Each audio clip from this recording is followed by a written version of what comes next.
मोकामा से आरजेडी की नीलम देवी जीती। इस वक्त की बड़ी खबर, गोपालगंज में बीजेपी की कुसुम देवी ने जीत दर्ज की है और इसी के साथ लखीमपुर खीरी में बीजेपी के अमन गिरी जीते हैं।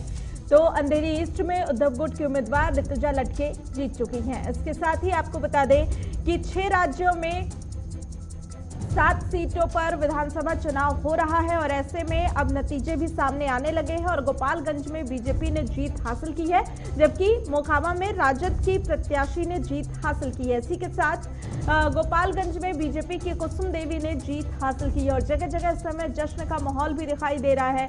और जिस तरीके से 6 राज्यों के 7 विधानसभा सीटों पर मतदान हुए थे, अब मतगणना शुरू हो चुकी है और नतीजे भी अब सामने आने शुरू हो चुके हैं।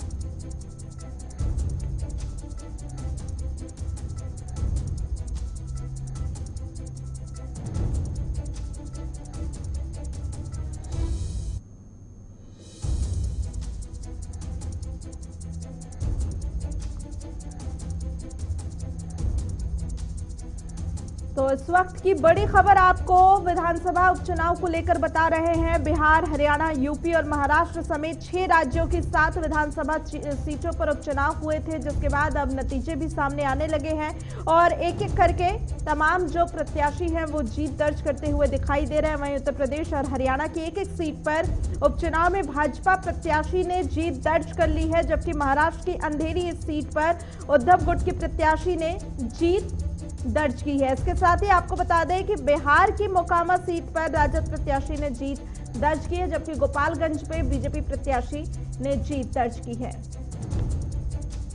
और इसी खबर पे ज्यादा जानकारी और अपडेट के साथ तमाम संवाददाता भी हमारे साथ बने हुए हैं। कमल मिश्रा इस समय लखीमपुर खीरी से हमारे साथ जुड़े हुए हैं। पटना से हमारे संवाददाता अमित कुमार बने हुए हैं और मुरारी सिंह इस समय मुंबई से हमारे साथ बने हुए हैं। तो सबसे पहले कमल मिश्रा, मैं आपके पास आऊंगी क्योंकि जिस तरीके से चुनाव के नतीजे सामने आ रहे हैं, बीजेपी की जीत साफ तौर पर दिखाई दे रही है अलग अलग राज्यों से।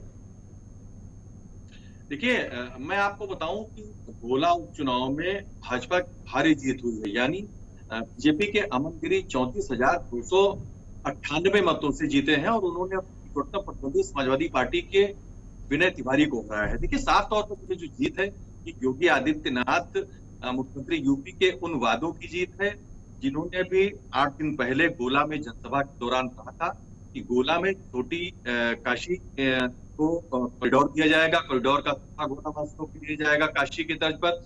इसके अलावा उन्होंने कहा था कि अरविंद गिरी के जो तमाम सपने हैं उनको पूरा किया जाएगा।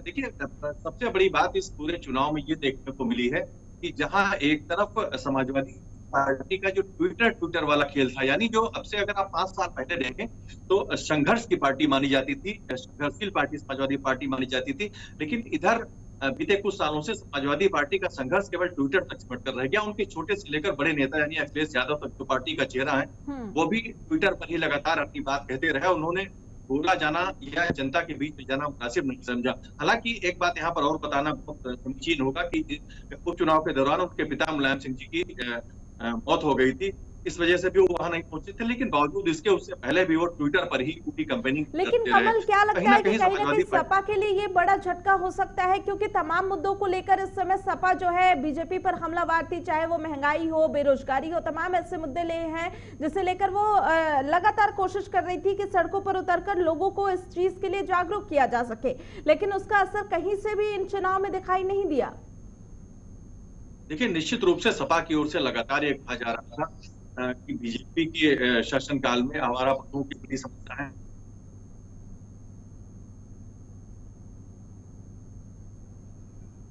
ठीक है, कमल की आवाज हम तक नहीं पहुंच रही है, लेकिन अमित भी लगातार पटना से हमारे साथ बने हुए हैं। अमित, मैं आपके पास आऊंगी क्योंकि अगर बिहार की बात करें तो 2 सीटों पर चुनाव हुए और जो नतीजे हैं वो काफी दिलचस्प है, क्योंकि एक सीट पर आरजेडी आगे है तो एक पर बीजेपी ने दर्ज जीत की है। जी हाँ, गोपालगंज में जो है काफी टक्कर का माहौल देखा गया और वहां अंत समय में आकर जिसको कहते हैं कि पासा पलट जाना, तो अंत समय में आकर पासा पलट गया और वहां जो बीजेपी के उम्मीदवार थी कुसुम देवी, तो कुसुम देवी ने वहां करीब 2000 मतों से जो है वहां अपनी जीत हासिल की है। तो निश्चित तौर पर वहां जो है काफी कांटे की टक्कर रही और बीजेपी ने अपने सीट को वहां बरकरार रखा। वही मोकामा को अगर देखा जाए तो मोकामा में जो नीलम देवी है, उन्होंने अपनी जीत को 17,000 वोटों से जो है उन्होंने जीत हासिल की। मोकामा में जो है काफी टक्कर रहा और चुनाव जो है काफी उत्साह और उमंग के दौर में जो है चलता रहा। बिहार के लगभग सभी जो बड़े नेता होते हैं उन्होंने मोकामा में कैंप किया। वो महागठबंधन के से भी जो बड़े नेता है या फिर भाजपा के जो बड़े नेता हैं, तो सभी ने वहां कैंप किया और अपने उम्मीदवारों को जिताने का भरसक प्रयास किया। लेकिन अंततः जो है वहां नीलम देवी की जीत हुई और जो रनर में रही और वो जो है तो काफी जो है रोमांचक वहां जो है चुनाव रहा। बिल्कुल, लेकिन क्या लगता है अमित कि कहीं ना कहीं ये जो चुनाव था वो आरजेडी के साथ साथ बीजेपी के लिए भी काफी अहम था, क्योंकि वहां पर सरकार गिरने के बाद ये चुनाव हुए हैं और ऐसे में बीजेपी के पास कितने मत जाते हैं उस नजरिए से भी इसे देखा जा रहा था। देखिए, बिहार में जो है अभी एक नया गठबंधन जदयू और राजद का एक नया गठबंधन सरकार में आया है, जिसको लेकर लोग कई कयास लगाए जा रहे थे और इस चुनाव से जो परिणाम आए हैं तो इस महागठबंधन को लेकर जो आगे क्या भविष्य हो सकती है, क्योंकि बिहार में या विधानसभा चुनाव प्रस्तावित है या देश में कहे लोकसभा चुनाव प्रस्तावित है, तो उस लोकसभा चुनाव को और विधानसभा चुनाव को जो है ये जो उपचुनाव है दशा और दिशा देने का काम करेगा। बिल्कुल, मुंबई से मुरारी भी हमारे साथ बने हुए हैं। मुरारी, में आपके पास आऊंगी क्योंकि जब बात महाराष्ट्र की करते हैं तो सबसे अहम बात यह है कि महाराष्ट्र में साफ तौर पे उद्धव गुट की जीत दिखाई दे रही थी, लेकिन उसके बाद भी जो नोटा का आंकड़ा है वो जिस तरीके से बढ़ा है उस पर तमाम सवाल उठ रहे हैं। जी करिश्मा, पहली बार ऐसा हुआ है कि नोटा को इतना मत गया है। हालांकि इस चुनाव में जिस तरीके से बीजेपी और शिंदे गुट ने लटके के निधन के बाद उनकी उम्मीदवारी पर जो उन्होंने भरोसा जताया, कह सकते हैं कि जिस तरीके से लड़ाई देखी गई थी उसके अनुकूल गई थी। हालांकि माना जा रहा था कि शिंदे और शिवसेना इस लड़ाई में आमने सामने आएंगे तो पता चलेगा कि कितने शिव सैनिक किस पार्टी की तरफ है, लेकिन बीजेपी के पत्ता पीछे घिसने के बाद लटके की जीत तय मानी जा रही थी और आज जब परिणाम आया तो वही हुआ। 55,940 वोट जो है उस लटके को मिली है। अगर शिवसेना भवन से लेकर के शिवसेना कार्यालय की बात करें तो जश्न का माहौल है, क्योंकि शिवसेना जब फूटी है और फूटने के बाद जब उभरने की कोशिश की है तो एक बड़ी जीत उसके हाथ में लगी है। करिश्मा।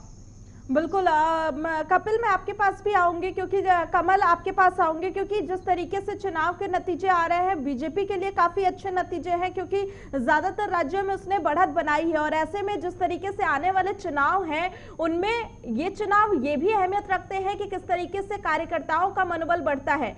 और अगर बीजेपी को चुनौती देनी है तो तमाम पार्टियों को भी इस समय चुनाव को लेकर काफी सीरियस होना पड़ेगा। अगर ऐसे ही नतीजे रहे तो बीजेपी को चुनौती देना मुश्किल हो सकता है विपक्षी पार्टियों के लिए।